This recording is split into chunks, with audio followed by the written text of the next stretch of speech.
राधे राधे, हरे कृष्णा।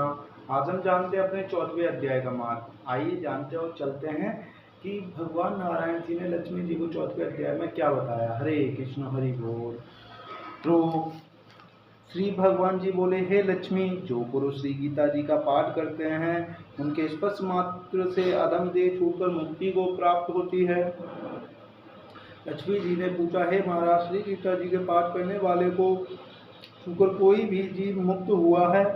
तब भगवान ने कहा, हे लक्ष्मी, तुमको मुक्त हुई की एक पुरातन कथा सुनाता हूँ।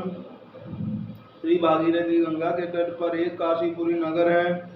वहाँ एक वैष्णव श्री गीता जी के 14वें अध्याय का पाठ किया करता था। एक दिन वह साधु वन में गया। वह बेलियां के 2 वृक्ष थे, उनकी बड़ी छाया थी।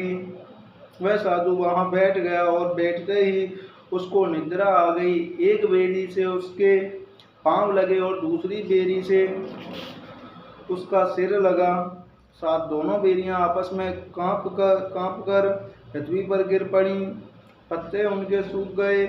परमेश्वर की इच्छा से वह दोनों बेरियां ब्राह्मण के घर तो पुत्री हुई। हे लक्ष्मी, बड़े उग्र पुण्यों के करने से मनुष्य देह मिलती है। जब ब्राह्मण के घर जन्म लेकर उन दोनों लड़कियों ने करनी आरंभ की। जब वह दोनों बड़ी हुई तब उनके माता पिता ने कहा, हे पुत्रियों, हम तुम्हारा विवाह करते हैं। तब उन दोनों ने कहा, माता पिता से कहा वह विवाह नहीं करेंगी। उनको उनके अपने पिछले जन्म की खबर थी। वह जाति में सुंदर जन्मी थी। उन्होंने कहा, एक हमारे मन में कामना है, परमेश्वर वह पूर्ण करे तब वह भली बात है। उनके मन में यही था कि वह साधु जिसके स्पर्श करने से हमारी अधम देह छूटकर यह देह मिली है, वह मिले वो बहुत भला है। इतना विचार कर दोनों लड़कियों ने माता पिता से तीर्थ यात्रा की आज्ञा मांगी। तब माता पिता ने तीर्थ यात्रा की आज्ञा दी। तब उन दोनों कन्याओं ने माता पिता के चरण वंदना करके गमन किया। तीर्थ यात्रा करते करते वे बनारस पहुंची। वहां जाकर देखा वह तपस्वी बैठा है, जिनकी कृपा से हम बेरी की देह से छूटी हैं। तब दोनों कन्याओं ने चरण वंदना करके विनय करी, हे स्वामी जी, धन्य हो, आपको हमको कृतार्थ किया है। तब उस तपस्वी ने कहा, तुम कौन हो?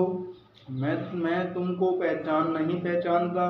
कन्याओं ने कहा, हम आपको पहचानती हैं। हम पिछले जन्म में बेरियां थी, बेरियों की योनि में थी। तुम्हें एक दिन वन में आए, तुमको बहुत भूख लगी थी, तब बेरियों की छाया तले आ बैठे। लंबासन होने से एक बेरी से आपके चरण लगे, दूसरे से सिर लगा। उसी समय हम बेरियों की देह से मुक्त हुई। तुम्हारी कृपा से हमारी गति हुई है। श्री गीता जी के 14वें अध्याय का ऐसा महात्मा है।